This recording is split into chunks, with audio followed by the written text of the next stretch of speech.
에이 2천억 원어치 안랩 주식 백지 신탁 안 하려고 총리 거부한 거 아니야? 이 공격에 합리적인 반응을 보이기가 힘들어요. 아니라니까요? 아니에요. 이렇게 해봤자 되게 이게 잘 먹혀요. 저기 지금 그렇잖아요. 문자가요. 네. 0490님.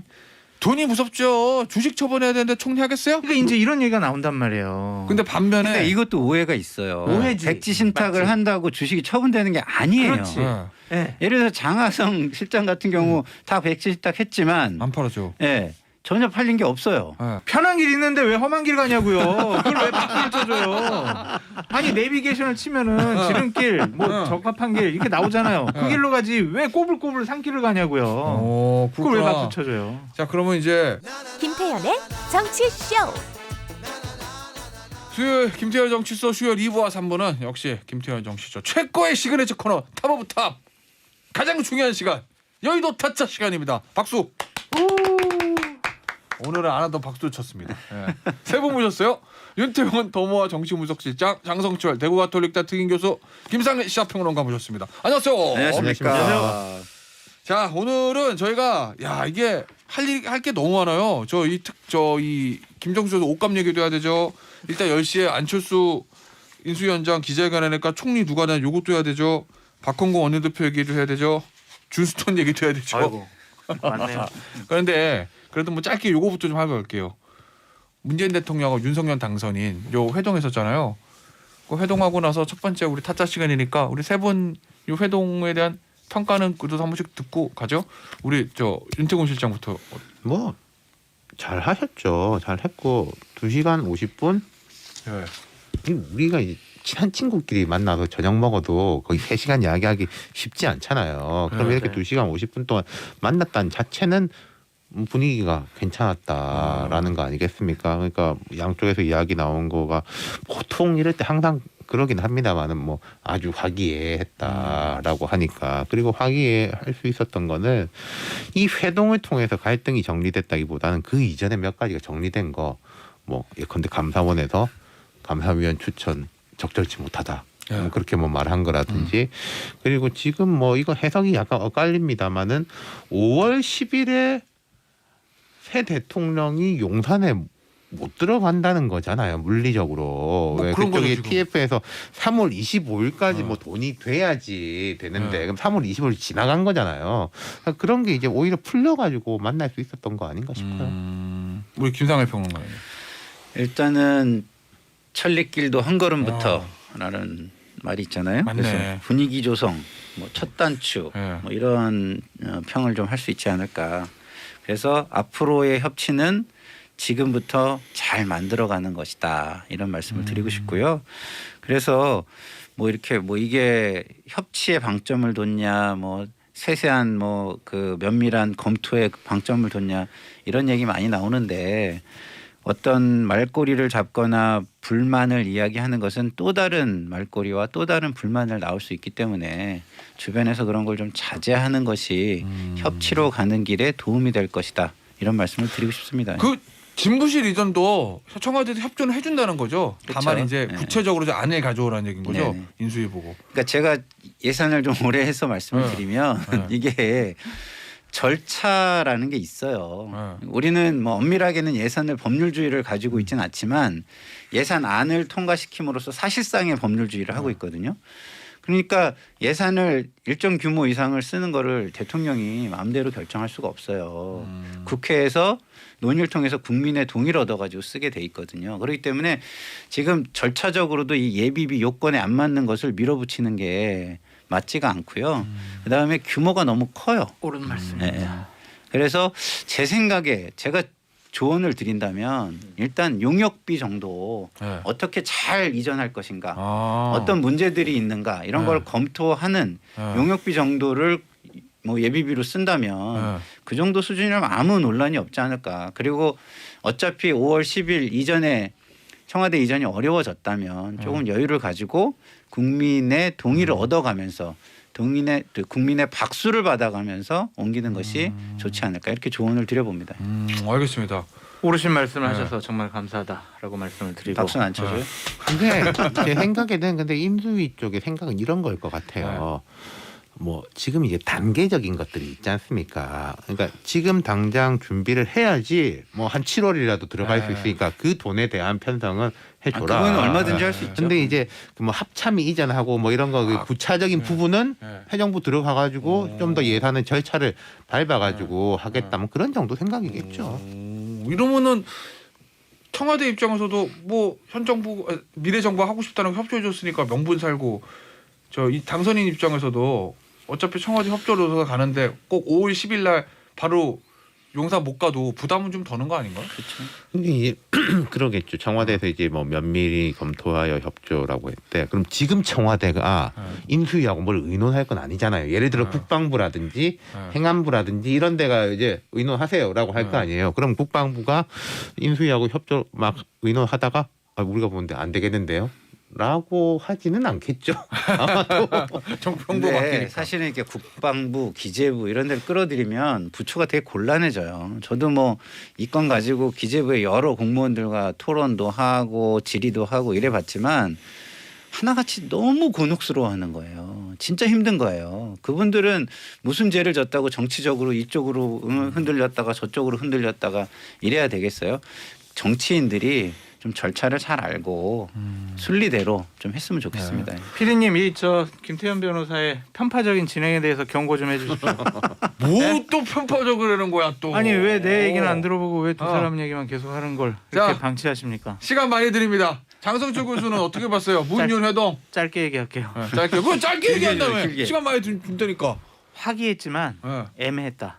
화기애매. 하기에매. 술을 너무 덜 마셨나? 그러니까 허심탄회하게 얘기한 수준이다. 그것은 허심탄회하게 얘기하면서 이제 서로 제 갈 길 간다. 그렇게 보여요. 그러니까 왜냐하면은 서로 만나서 웃고 덕담하고 넥타이 선물하고 그냥 반갑게 헤어졌어요. 그런데 각종 현안에 대한 문제는 하나도 해결된 게 없어요. 집무실 이전이라든지 사면이라든지 근데- 인사권이라든지 추경이라든지 아무것도 해결된 게 없고 그냥 원론적인 얘기만 했어요. 면밀히 검토해가지고요. 협조할 건 협조하고요. 논의할 건 논의해보겠습니다. 이거거든요. 이거는 이거랑 똑같아요. 아 김태현 변호사 저기 언제 한번 저녁 한번 합시다. 소주 한잔 해요. 이런 원론적인 얘기다라고 아, 좀 맞아. 보여져요. 예전에 우리 저 내기 져가지고 한우 산다는 거 아직도 안 샀으니까 그건 똑같은 거구나. 뭐 네. 다음에 한번 기회 되면 사겠습니다. 그러니까 이런 거 같다라는 얘기죠. 그래서 더 이상 이 청와대와 당선인 측이 부딪히지도 않을 것 같고 어떠한 논의가 현실적으로 진행될 것 같지도 않다. 그냥 국민들에게 저희들 정권 인수인 게 잘 할게요. 라는 안정감만 준 회담이었다라고 보여집니다. 근데 굉장히 좋은 얘기를 나쁘게 얘기하니까 되게 이상하네. 저는 이제 그러면 되는 거라고 생각해요. 이게 뭐 같은 당에서 정권 재창출한 것도 아닌데 그러니까. 각자 갈 길 가는 거지. 그럼 뭐 손잡고 내용은 갑니까? 좋은 내용인데 와, 어투와 톤과 태도는 되게 나쁜. 아니 이렇게 그러니까 내용 비슷한 얘기인 거죠. 그러니까 그렇죠. 공격을 당하다니. 알겠습니다. 다음 주제는 왠지 내용도 다른 얘기가 나올 것 같은 느낌은 드네. 주제가 요 김정숙 여사의 요 옷감 얘기인데 일단은 저희가 그동안 있었던 일을 이게 좀 제가 좀 사실관계 먼저 정리를 해드리면 이게 법원에서 납세자 단체에서 법원에다가 소송을 냈습니다. 납세자야. 연매. 예, 납세자 연매 김정숙 여사 옷값을 공개를 하라고. 그랬더니 이제 법원에서 1심입니다. 행정법원 청와대에 대통령의 부인 옷과 장신구 구입력 공개하라 이렇게 판결했어요. 근데 청와대에서 항소를 했습니다. 그 항소를 하게 되면 이게 항소심이 아무래도 현 정권 끝날 때까지는 안 나올 테니까 그러면 문재인 대통령 퇴임하면 이게 국가기록물로 지정이 되면 최장 30년간 이제 공개가 안 될 수 있고 그러니 이제 뭐 일부 시민들하고 야권에서 공개하라라고 얘기를 한 거고 어제 청와대에서는 특활비를 사용한 것은 아니다. 그런 특활비 내역은 국가안보상 공개 못한다. 그럼 사비를 샀다. 사비 내역을 공개하라. 그건 공개할 이유가 없다. 이렇게 해서 아직까지는 공개가 안 된 상황. 이게 맞죠? 제가 정리한 게. 네 맞습니다. 자, 제가 근데 먼저 지금- 좀 얘기를 할게요. 저는 그 특활비를 쓰는 거를 국회에서 옆에서 지켜본 사람으로서 특활비를 공개하라라는 것은 상당히 부적절하다고 생각이 듭니다. 특활비 공개 안 하는 게 특활비니까. 공개하기 어려운 곳에 쓰는 것이 특활비거든요. 그렇게 규정이 돼 있어요. 써봤죠 많이. 저는 안 써봤고요. 쓰는 걸 옆에서 많이 지켜봤죠. 누구누가 쓰는 거 옆에서 봤다. 맞아. 영수증 없이 그냥 네. 처리할 수 있는 돈이거든요. 근데 2015년부터 문재인 당시 이제 당 대표 후보 뭐 이런 분들이 계속 특활비 투명하게 공개하겠다고 본인이 약속을 했어요. 그런데 지금까지 공개한 적이 없잖아요. 자기 약속을 지키지 않은 것은 문제다라는 생각이 들고 기본적으로 김정숙 여사의 옷값 문제를 또 문제 삼는 것도 부적절한 것 같아요. 김정숙 여사 같은 경우에는 외교 뭐 다른 나라에 방문할 때 대한민국을 대표하는 거 아니겠습니까? 추하게 옷을 입고 갈 수는 없잖아요. 그것이 막 낭비해가지고 흥청망청 쓰고 뭐 이멜다처럼 구두가 한 3,000켤레고 옷이 한 1,000벌이고 이러면은 문제가 있겠지만 이걸 가지고 문제 삼는 것은 저는 적절하지 않다라는 생각인데 어쨌든 2016년 17년도 박근혜 전 대통령 옷값 문제와 관련해서 민주당 측에서 상당한 수준으로 문제 제기를 한 부분에 대한 부메랑이라는 생각이 들어요. 부메랑. 그래서 특활비로 옷을 사지 않았고 뭐 문 대통령 사비로 옷을 샀다니 다행인데 이 부분만큼은 좀 어떤 측면에서는 조금 더 설득력 있는 해명이 필요하다라는 생각이 듭니다. 청와대 측에서요? 그렇죠. 우리는 사비로 샀다니까요. 그럼 증명을 해야 되잖아요. 김어준 씨가 며칠 전에 뭐라고 얘기했냐면 김정숙 여사 옷이요 사비로 샀습니다라고 확정적으로 얘기했어요. 김어준 씨도 아는 그 내역을 왜 청와대가 공개를 못하냐라는 생각도 듭니다. 일단 문자부터 좀 제가 소개해 드릴게요. 정보은님 하다 정말 MB 부인 박근혜 옷값 같이 공개합시다 하셨는데 저 이명박 전 대통령 부인인 김윤영 여사 옷값은 모르겠고 박근혜 전 대통령은 아마 그때 특검 때 7억 네. 그리고 이제 공개했어요. 특활비를 통해 가지고 네, 해서 샀다. 7억을 썼다. 네. 그 최순실 씨 의상실 통해서 그건 이미 뭐 특검 과정에서 나왔던 얘기입니다. 장석환님 내 돈 내산 맞으면 못 팔길 이유가 뭔지 모르겠어요. 이렇게 말씀하셨는데 윤태곤 실장은 이 논란 이거 어떻게 해결해야 참 되나요? 이게 어렵고 복잡한 문제긴 해요. 그러니까 이게 청와대 내에서도 예를 들어서 이 부분에 대해서 아는 사람은 별로 없을 거예요. 관심이 없죠. 뭐 알아서 하겠지. 그러니까 알 수 있는 쪽은 제가 볼 때 총무비서관실, 의전비서관실, 이부속실 정도가 알 거예요. 구체적인 부분. 비서실장한테 이것까지 뭐 몰라 뭐 총액 정도의 보고는 들어갈 수 있겠지만은 뭐 몇 월 달에 뭘 했고 이런 건 없을 것이고 어제 신혜연 부대변인의 그 해명 이제 쭉 보면은 뭐 이런 식이었습니다. 대통령의 배우자로서 지원받은 건 없고 영부인으로서의 공적 활동에 대해서 이제 최소한의 의전 비용을 받았다. 거기 옷값은 안 포함 안 됐다. 그러니까 그건 뭐 모르죠. 옷값이 최소한의 의전 비용이라는 것에 대해 가지고 저게 조금 포괄적인 표현이지 않습니까? 그리고 뭐 이 협찬 같은 거 받았던 것은 기증 반납했다. 뭐 이렇게도 있어요. 근데 전 그거 잘 무슨 말인지 모르겠는데 협찬을 받으면 돌려줘야 되는 건데 기증은 또 무슨 기증인지 그건 말이 좀 안 되는 건데 지금까지는 사실은 우리가 뭐 야당이고 간에 뭐 대강 알아서 하겠지. 그리고 뭐 대한민국이 뭐 이 정도 한 나라인데 뭐 옷을 사가지고 뭐 집에 싸가겠어? 라는 식으로 이제 잘 안 건드렸고 그리고 저는 개인적으로 이런 생각도 있어요. 무조건 사비로 해라. 이것도 맞는지 모르겠는 게 공적 활동에 투입되는 예산 지원해야 되는 게 맞고 그리고 이걸 무조건 사비로 한다고 하면요. 협찬, 할인 이런 논란이 분명히 벌어질 거예요. 그러니까 예를 들어서 나 대통령 부인인데 나 옷 살게요 라고 하면 저희 DC 해드리겠습니다 뭐 이런 식으로 되면 또 그게 거꾸로 로비에 악용될 수 있는 면이 있기 때문에 근데 이걸 그렇다고 해가지고 뭐 1년에 뭐 1억 내서 사세요 뭐 이런 식으로 딱 잘라 놓을 수도 없는 문제인 건데 앞서 말씀하신 그 시민단체의 그거하고 행정법원의 판결 그리고 그 시민단체에서 요구한 게 이거 말고 하나 더 있는 게 이게 무슨 그때 기사가 났던 게 있는데 청와대 내에서 장관급들의 무슨 행사를 하는데 도시락을 제공했다. 근데 이 호텔 케이터링 된 도시락이라서 이게 뭐 10만 원짜리다. 뭐 이런 보도가 나왔는데 청와대는 또 아니다. 뭐 훨씬 싸다라고 해가지고 이렇게 소송이 들어간 거예요. 그러니까 이게 예산에 대해서 좀 더 투명하고 공개적으로 해야 된다라는 거는 뭐 멈출 수 없는 시대의 흐름인 것이죠. 하지만 대통령 부인의 이런 활동과 옷값 같은 거를 어느 정도까지 해야 될지는 아직 사회적 공감대가 없는 것 같아요. 자, 우리 예산 전문가이신 김상일 평론가. 일단은 이제 제가 좀 정리하고 싶은 건 첫 번째 특활비가 뭐냐, 특수활동비가 뭐냐. 이게 박근혜 대통령이 그 국정원에서 특수활동비를 가져다가 많이 쓴 게 문제가 됐잖아요. 그래서 노무현 문재인 정부 들어와서 이걸 많이 정리를 했어요. 국정원에 국가 안보를 위해서 쓰는 돈은 전부 다 안보비라는 항목을 만들었습니다. 이름을 바꿨지. 네.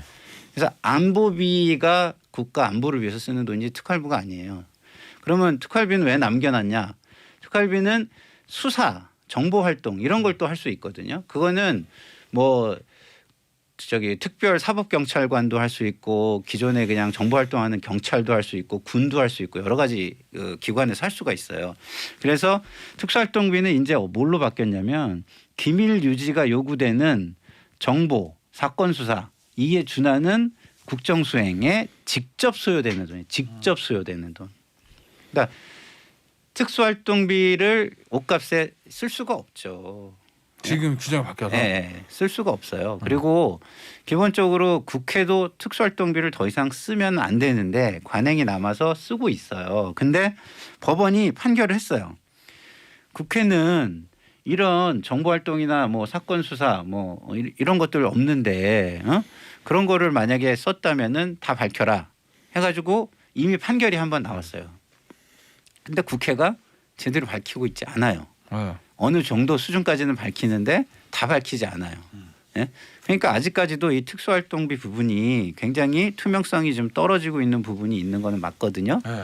그렇지만 청와대나 이런 기관에서 특수활동비로 옷을 샀을 것이다. 저는 뭐 그렇게는 생각이 들지 않아요. 왜냐하면 이것이 그 입증을 다 해야 돼요. 쓴 거를 어떻게 입증해야 되냐면 결과 보고서도 써야 되고요. 특수활동 쓸 때요? 예. 예. 그다음에 이게 현 정부대로 바뀌었다는 거예요? 그렇죠. 그리고 집행을 하면은 여기 다 있어요. 계산 지침이라고 해가지고 여기 전부 특수활동비에 대한 계산 증명 지침이라고 해가지고 여기 다 있거든요. 사실은 이게 뭐냐면 예산 기금의 집행 지침이에요. 집행 지침. 전문가의 향기가 납니다. 아, 네? 감사합니다. 네. 무슨 향기요? 전문가. 그러니까 전문가의 향기가 나. 예산 전문가. 그래서 이런 것들은 지금은요. 그리고 이건 그 일정 부분은 국민에게 공개할 수 있지만 다 공개는 못해요. 기밀을 유지하기 위한 거라고 지금 돼 있잖아요. 그래서 이렇게 기록을 남기면 어디서 봐야 되냐면 국회에서 봐야 돼요, 사실은. 근데 국회에도 제대로 공개하고 있지 않아요. 이런 것들이 큰 문제가 있습니다만은 요거는 변론으로 하고 그러면 이것을 사비로 샀는데 밝혀야 되느냐? 이 부분으로 간다면 저는 여기까지는 그건 사회의 수준이라고 봐요. 왜? 내 돈으로 내가 쓴 돈을 갖다가 이거 잘못된 돈이다라는 입증도 없이 너 이거 돈 어디서 났고 어디서 썼는지 밝혀. 이게 맞습니까? 안 맞죠. 이거는 국가의 지도자니까 뭐 좀 더 밝혀주면 좋다. 그리고 밝힐수록 사회의 격이 좀 올라가고 투명해진다. 이런 차원에서 바라볼 일이지 이게 옳다 그르다. 이렇게 바라볼 일인지는 전 잘 모르겠습니다. 박근혜 때 그런 얘기를 좀 주장을 하시죠. 왜? 박근혜 대통령 때는 특수활동비를 실제로 가져다 그런데 많이 썼어요. 용돈으로도 주고 활동비로도 주고 이런 걸 많이 했단 말이죠. 그런데 그게 문제가 돼서 안보비하고 특수활동비를 좀 나눈 거예요. 그러니까 김상할 평론가는 그 말씀은 지금 현 정부에서는 특수활동비 지침이 좀 엄격하게 바뀌었기 때문에 네. 김정은 여사가 옷값으로 전용했을 가능성은 거의 제로다. 쓰기가 쉽지 않았을 거다. 저는 이렇게 생각하고. 맞아요. 제도적으로 많이 했는데 근데 이제 지금 막 사람들이 야 김정숙 여사 옷 입은 거 막 이렇게 올려놓잖아요. 뭐 이만큼이나 많은데 뭐 대통령 월급이 얼만데 근데 이제 매년 또 월급만큼 재산은 늘었어. 그럼 이건 뭐야? 뭐 이런 식인 거죠. 그런 그러니까 식인 좀 거지. 평행선에 달릴 수밖에 없는 면이 있긴 근데 저는 이렇게 해결했으면 좋겠어요. 이게 이게 어떻게 해야 되나? 일종의 공적인 활동이라면 공적 활동에 대해서는 업무 추진비라든가 행사 비용이 있거든요. 사업비가 있거든요. 그런 데서 좀 이렇게 좀 이런 것도 배정을 좀 어느 정도는 했으면 좋겠다 이런 생각이 들어요. 앞으로. 장설조 교수는 이걸 그냥 청와대에서 공개하는 게 맞다라는 거예요? 예를 들어 사비를 썼다고 하니까 사비 내역을? 아니 저는 뭐 특활비나 사비나 이걸 공개하는 거는 옳지가 않다고 생각이 드는데 근데 아까 밝히라며 또. 그러니까 본인들이 과거에 계속 그렇게 밝히라고 했고 2015년도부터 특수활동비 투명하게 공개하겠다라고 문재인 대통령께서 계속 얘기해 왔으니 그 약속을 지키는 차원에서 하시라. 근데 뭐 우리가 막 밝혀야 된다. 그건 아니죠. 그냥 약속 지키는 차원에서 밝히시는 게 어떠냐. 저는 이걸 되게 관심 있게 보고 있는 사람이 누구일까? 김건희 여사가 어떻게 오, 되지? 못 살겠네, 이거. 뭐, 사회가 지나면 지날수록 우리 기준이 높아지는 것 같은데 그건 바람직한 거죠. 바람직한 그렇죠. 겁니다. 예. 나랏돈을 함부로 쓰면 안 되니까. 그럼요. 네, 오늘 일단 이분 법원의 판결도 있고. 그런 법원의 판결도 있고요. 2부는 여기서 정리하고요. 잠시 쉬었다가 3부에 들어올게요. 3부는 안철수 인수위원장 기자회견부터입니다. 자, 김태현의 정치쇼 수요일 3부 여의도 타짜 시간인데 올해 3부의 첫 번째 아이템 요겁니다. 새 정부의 총리 누가 될까? 안철수 인수위원장 총리 할까 안 할까? 근데 지금 오늘 10시에 기자회견하는 거죠? 근데 방금 전 화면 보니까 안철수 인수위원장 입장했다고 하고요. 일단 안철수 인수위원장 얘기 나오는 대로 저희가 속보를 좀 알려드릴게요.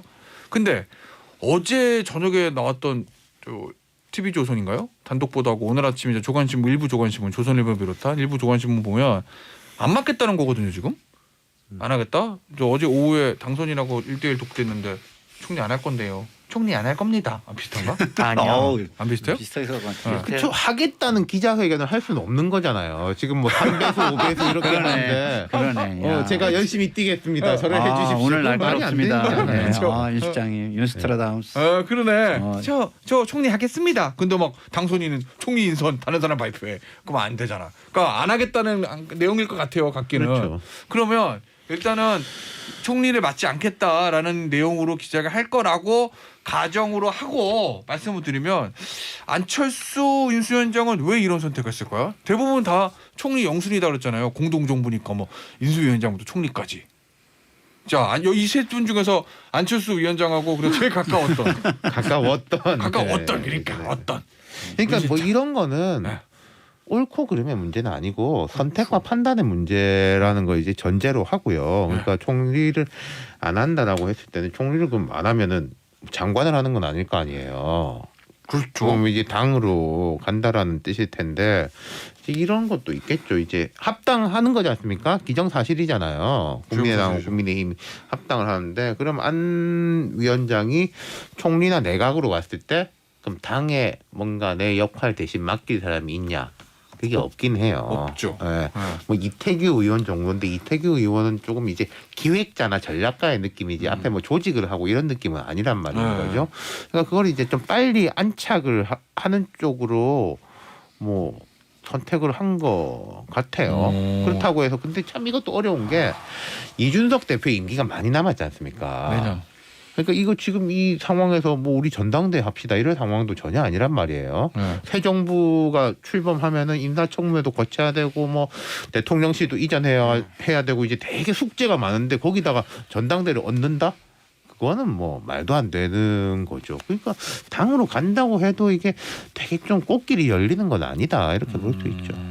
우리 김상현 약간 직함도 애매하잖아. 그렇죠. 뭐 상인 고문 뭐 이런 거 할래나? 그리고 과거 제가 지난번에도 말씀을 드렸지만 사실상 예측이 틀려버렸는데 말씀을 드렸지만 과거 정치권에 들어올 때는 세도 컸고 지지율도 높았고 뭐 따르는 사람도 많았고 그랬는데도 사실상 성공적인 여의도 생활을 하셨다고 보기는 좀 어려워요 사실은. 근데 지금 세도 별로 없고 조그만 정당을 끌고 들어와서 큰 정당의 뭐 주류가 되겠다?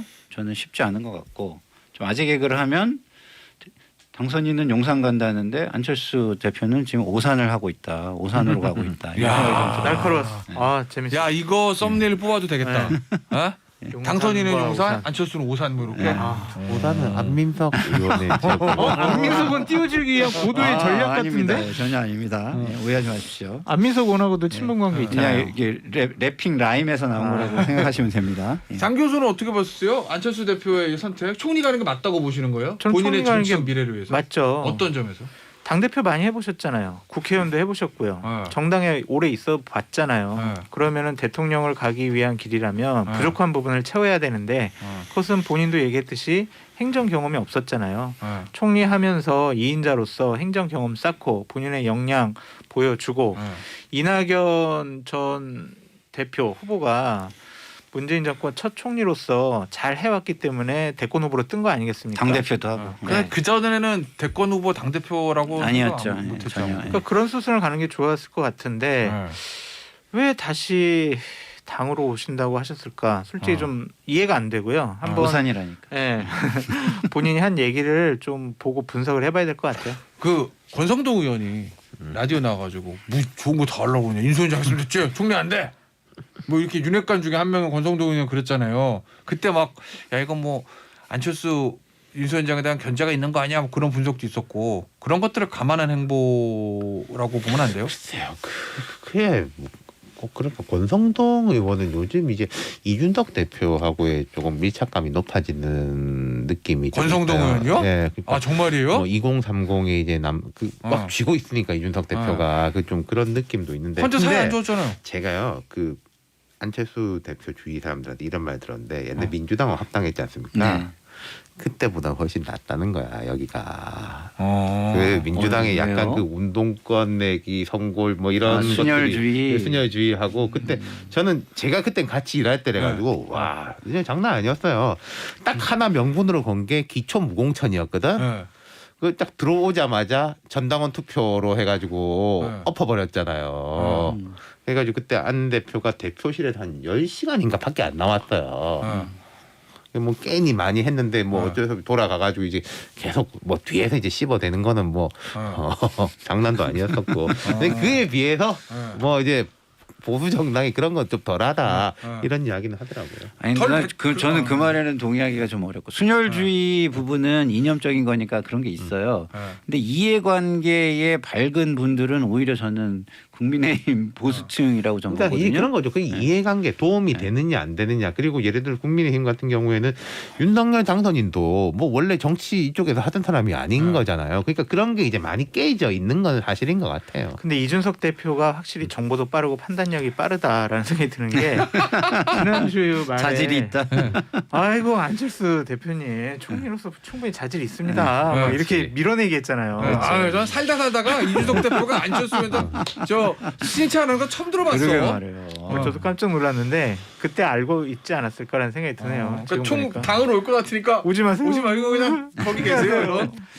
근데 저는 그렇지 이런 않나요? 생각도 들어요. 일단은 본인이 총리를 받으면 주변 사람을 챙기는 게 이렇게 명분이 좀 덜할 수 있기 때문에 그랬나? 왜냐하면 본인이 안 들어가면 다른 사람들 좀 챙겨야 된다라는 거를 요구를 좀 더 강하게 할 수 있는 측면이 있는 게 있지 않을까 이런 생각을 좀 해봤고 근데 저는 하나 더 음모론을 좀 제기하자면 음모론 야 이런 거 좋아요. 예. 음모론을 제기하자면 그 신당을 창당한다는 게 대통령이 있는 정당은 창당이 가능해요. 그래서 이게 어떻게 하면 국민의힘의 세력 분화가 대통령과 좀 연동되는 어떤 이런 흐름이 만들어지는 건 아닐까? 뭐 이런 그러니까 음모론적 시각도 그 생기네요. 음모론 네. 쪽에 약간 저도 힘을 싣는다면은 네. 그 김한길 국민통합위원장 그쪽이 다 왔잖아요. 거기에 최근에 인선한 걸 보면 최재천, 최원식 그분들 나름 이제 전략통들이에요. 그분들이 간 게 그냥 괜히 뭐 할 일이 없어가지고 이름 하나 주려고 간 것 같지는 않아요. 근데 이제 그분들의 생각대로 제가 될 건지 그거는 모르겠어요. 원래 민주당 쪽의 세력을 그럼 뭐 비문계를 갈라쳐가지고 지금 민주당에 있는 사람을 한 20명, 30명을 끌고 나온다. 그러면은 방금 말씀하신 창당의 명분도 있는데 그렇게 쉽지는 않을 것 같은데. 근데 그러니까 이 플레이어들을 보면은 김한길 위원장대로 뭔가 판을 흔들어 보고 싶은 생각이 있을 것이고 안철수 위원장도 당으로 돌아간다면은 뭔가 이 질서를 흔들어 보고 싶은 생각은 있을 것이고 그런 거는 조금 이 접점이 있을 수 있겠죠. 그러나 예전 같지는 않을 거다 이런 주의. 그렇지만 제가 이게 저는 열린우리당 때 사실은 합류를 했잖아요. 그래서 열린우리당의 기억이 저는 너무 강렬해가지고 이런 음모론이 떠오르는 건데. 아, 대통령이 새로 새 세력을 구축하는 거. 그렇죠. 대통령이 충분히 이 전국을 끌어가는데 과거의 세력들이 너무 크고 컨트롤이 어려우면 새 세력을 만들 수가 있어요. 그게 그때도 저희 완전히 꼬마 정당에서 시작했거든요. 굉장히 어려웠어요. 처음에. 근데 네. 노무현 대통령은 당시 2002년 기준이면 87년에 들어오셔서 정치 한 15년 했고 네. 또 여러 따르는 사람도 많았고 정치권에. 네. 그런 거에 반해서 윤석열 당선인 같은 경우는 정치지 한지 1년도 안 되는데 근데 창당한다는 따르는 게 쉬운가? 사람들이 많았다 하더라도 열린우리당 처음 창당했을 때 지지율을 보시면 지지율이 굉장히 낮았단 말이죠. 근데 이제 네? 저는 그때하고 네. 뭐 유사한 점도 있지만 다른 게 그때는 이제 DJ 동교동이라는 그 무게가 되게 셌기 때문에 노 대통령이 탈피하고 싶었던 것도 이제 있는 것 같은데 명분이 지금 일종의. 이 국민의힘은요. 물론 박근혜 전 대통령이 돌아와가지고 이제 달성으로 갔습니다마는 이미 이게 철거가 싹 된 상황에서 윤석열이라는 사람이 뭐 크게 어렵지 않게 경선 후보가 됐고 여기서 이 당에서 이제 뭐 조금 뭐 일하는 게 마음에 안 든다 이런 건 있겠지만은 뭐 김무성계가 있어가지고 비주류로 뭐가 있고 뭐 친이 친박 있고 그런 상황은 아니란 거죠. 구세력 이렇게 뭐 하기도 어려운 상황이구나. 예전에 그렇죠. 저 뭐 개별 열린우리 사람으로야 그런 이미지를 가진 사람들이 있겠지만은 그게 조직화돼가지고 그래. 여권의 강한 비주류 그건 네. 없죠 지금. 근데 이제 제 오늘 안철수 위원장의 저는 총리 안 할게요 이게요. 잠시만요. 일단 문장만 오늘 워딩만 말씀드릴게요. 나왔네 벌써. 내각 참여 안 하는 내각 참여 안 하는 게 당선인 부담 더는 것 이렇게 해서 총리를 고사했다. 그러니까 이게 명분인데 이것이 앞으로 정치적인 행보를 하는 데 있어서 저는 상당히 덫으로 작용할 가능성이 높다라고 생각이 들어요. 왜냐하면 단순하게 정치적인 비판의 논리는 단순해요. 에이 2천억 원어치 안랩 주식 백지 신탁 안 하려고 총리 거부한 거 아니야? 이 공격에 합리적인 반응을 보이기가 힘들어요. 아니라니까요? 아니에요. 이렇게 해봤자 되게 이게 잘 먹혀요. 저기 지금 그렇잖아요. 문자가요. 네. 0490님 돈이 무섭죠. 주식 처분해야 되는데 총리 하겠어요? 그러니까 이제 이런 얘기가 나온단 말이에요. 근데 반면에 근데 이것도 오해가 있어요. 오해지. 백지 신탁을 맞지. 한다고 주식이 처분되는 게 아니에요. 그렇지. 예. 예를 들어 장하성 실장 같은 경우 다 백지 신탁했지만 안 팔았죠. 예, 전혀 팔린 게 없어요. 예. 그렇기 때문에 백지 신탁 한다고 해가지고 뭐 맞아요. 그 만약에 힘이 있는 사람이라면 그 사람 눈치를 보기 때문에 그렇지. 그걸 처분하거나 전혀 그렇지 않아요. 그런데도 불구하고 네. 그런 공격 당할 수밖에 없다. 근데 반면에 이런 얘기도 있는데 5090님 편한 길보다는 험한 길을 선택하겠다는 안철수 의지에 박수 보냅니다. 편한 길 있는데 왜 험한 길 가냐고요. 그걸 왜 박수를 쳐줘요. 아니 내비게이션을 치면은 지름길 뭐 적합한 길 이렇게 나오잖아요. 그 길로 가지 왜 꼬불꼬불 산길을 가냐고요. 그걸 왜 그렇구나. 박수 쳐줘요. 자 그러면 이제 안철수 대표 전 인수위원장은 당으로 가서 내년 전당대회를 앞두고 준스톤하고 싸울 거 준스톤과의 마지막 아마게돈 전쟁을 시작하는 건가요? 예. 근데 이게 지금 이제 자 5월 그럼 인수위라는 조직은 5월 9일까지 있는 거잖아요. 뭐 사실상 4월 말이면 일 끝나는 건데 그리고 이제 곧바로 6월 1일 날 선거가 있잖아요. 3주 동안이란 말이에요. 그리고 지금 예를 들어서 안철수 위원장이 당에 가가지고 뭐 서울시장 후보는 누굴 민다, 경기도는 누굴 민다, 뭐 부산시장 그런 것도 뭐 잘 없어. 몰라 뭐 어디 구청장 같은 경우에야 또 우리가 잘 모르는 수위의 사람을 미는 사람이 있을 수 있겠지만은 그런 큰 건 없는데 또 책임은 또 공동 책임이 될 수도 있는 것이고.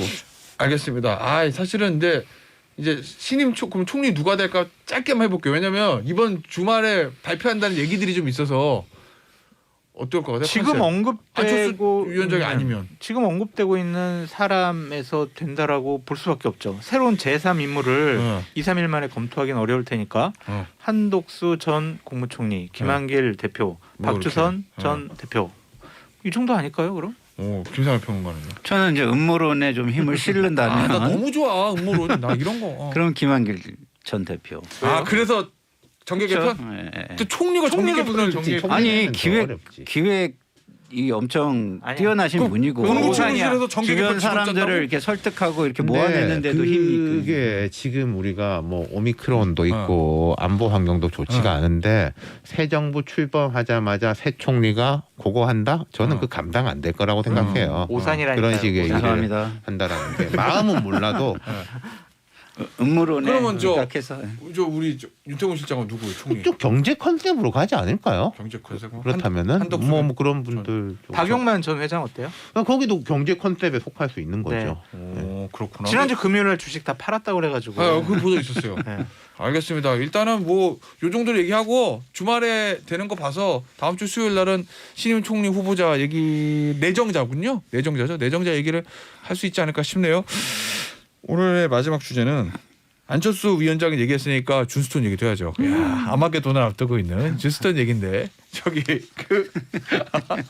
아니 원래 이렇게 정치는 뭔가 티격태격하면서 뭐 또 하는 거죠. 그래야 또 아이템도 나오고 우리들 여의도 타짜하기 좋고 그런 거 아니겠습니까? 네, 맞습니다. 일단 이준석 대표가 요거 있잖아요. 전장현하고 좀 강한 좀 충돌이 있었잖아요. 또 사실은 이 전장현이 시위한 지는 좀 꽤 됐는데 잘 모르고 있다가 이준석 대표가 페북에다가 글을 쓰기 시작하면서 이게 사실 전국적 이슈가 돼버렸거든요.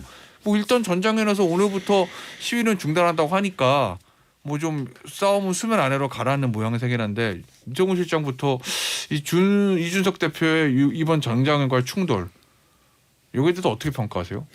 서로 좋지 않죠. 그러니까 이준석 대표는 항상 그 이야기를 합니다.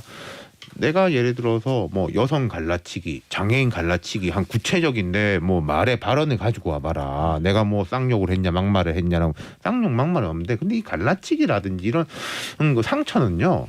상대방이 내가 기분 나쁘다라고 하면 상대방이 기분 나쁜 거예요. 기분 나쁘고 상처를 입은 거예요. 나는 너를 상처 주지 않았어라고 이야기하는 거는 통하지 않는 겁니다. 그건 상대가 느끼는 것이기 때문에 계속 이렇게 갈등을 조장한다라고 많은 사람들이 이야기하면은 그렇게 느끼는 사람들이 많다는 거거든요. 근데 거기다 대고 나는 하지 않았어라는 말은 별로 안 통한다. 그러니까 저는 이런 느낌. 그러니까 조금 크게 보면요. 자, 이제 여당 대표 되지 않습니까? 네. 약간 자기의 뭔가 일을 잘 못 찾고 있는 거 아닌가. 선거 끝나고 나가지고 이 세대 포위 전략에 대해서 되게 논쟁적이었잖아요. 결국 뭐 성공했니 실패했니 논쟁적인데 그럼 자 여당 대표가 된다면은 이제 앞으로 당청 관계를 어떻게 꾸릴 것이냐. 물론 뭐 원내대표가 있는 거지만은 야당하고의 관계를 어떻게 할 것이냐. 당장 지방선거 전략을 어떻게 할 것이냐. 할 일들이 되게 많아요. 그쪽으로 조금 더 집중하는 게 맞지 않나 싶은 거죠. 당 대표로서의 다른 할 일이 많은데 네. 그렇구나. 이게 당내에서도 좀 반발이 좀 있었잖아요. 그렇죠. 이게 그 이준석 대표가 얘기하는 게 뭐 맞냐 틀리냐로 가면 뭐 이준석 대표가 얘기하는 게 맞는 부분이 존재하죠. 그렇지만 정치 지도자의 모습은 그거로만 되는 게 아니잖아요. 이게 태도와 자세 이런 게 되게 중요하거든요. 예. 하나하나 이걸 따져가지고 플러스가 되냐 마이너스가 되냐 이런 걸 따진다면 그건 지도자의 모습이 아니라 기술자의 모습이에요. 기술자. 예.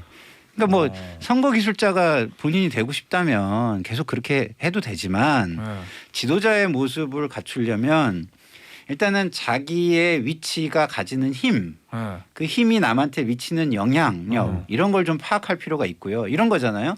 우리가 아기를 처음 낳았어. 근데 아기가 막 보채는데 얘를 혼내주고 싶어. 근데 어른의 힘으로 아기를 때리면 어떻게 돼요? 큰일 나죠. 예? 그렇잖아요. 그러니까 힘 조절이 자기에 걸맞는 어떤 힘 조절이 필요하고 무엇보다 처음에 강조 드린 것처럼 자세가 중요한 거예요. 자세가 어떤 중요하다. 식으로 이야기하느냐. 맞는 얘기를 해도 그 전장위원을 찾아가서 시위 현장에 가서 이거 이렇게 하시면 안 됩니다. 저도 노력하고 있는데 이건 방법이 아니지 않습니까? 이렇게는 하지 말아 주십시오. 찾아가서 예를 네. 들어서 뭐 이런 식의 자세를 했다면 그 이준석 대표가 지적하는 부분의 목소리가 잘 들렸을 거예요. 왜냐하면 시민들은 자기들한테 피해가 오는 거를 좋아할 리가 없잖아요. 그렇기 때문에 그런 태도가 곁들여졌다면 잘 들렸겠죠. 그렇지만 그냥 약자를 공격하는 방식으로 보이고 들리니까 약자 편을 들 수밖에 없는 거예요. 사람들은. 알겠습니다. 정치와 정치 지도자는요 갈등을 부추기는 것이 아니라 갈등을 해결하고 해법을 찾아 나가는 것이 정치 지도자의 할 역할이다라고 말씀드립니다. 그러니까 이게 참 독특하고 새롭긴 해요. 그리고 이런 면도 저도 생각해봤어요. 지금까지 정치인들이 좋은 게 좋은 거지라고 자기들은 기사 달린 차 타고 다니고 하니까 뭐 별로 몰라. 근데 이제 이준석 대표는 지하철도 타고 다니고 지하철 철도 매니아니까 이런 부분에 대해서 더 자기 문제로 이건 어떻게 보면 되게 긍정적인 부분이에요. 뭐 서로 한 발씩 참고 양보해야지. 뭐 공자님 말씀하는 건 뭐 누가 못 하겠습니까? 많은 근데 이 끼어드는 건 좋은데 그 과정에서 이제 뭐 문명적이지 않다? 저는 참 그런 말은 정말 좋지 않다고 봐요. 이건 해결하는 게 아니라 상대를 막 어떻게 하면 아프게 공격할 수 있을까 이런 부분에서 나온 발언 같거든요. 대선 직전에도 뭐 여성들은 온라인에서 뭉치지만은 잘 조직화되지 않는다 그런 것도 마찬가지고. 알겠습니다. 오늘 여의도 타짜 여기서 마무리하도록 하겠습니다. 준수토는 금요일에 출연하면 제가 직접 물어볼게요. 감사합니다. 감사합니다.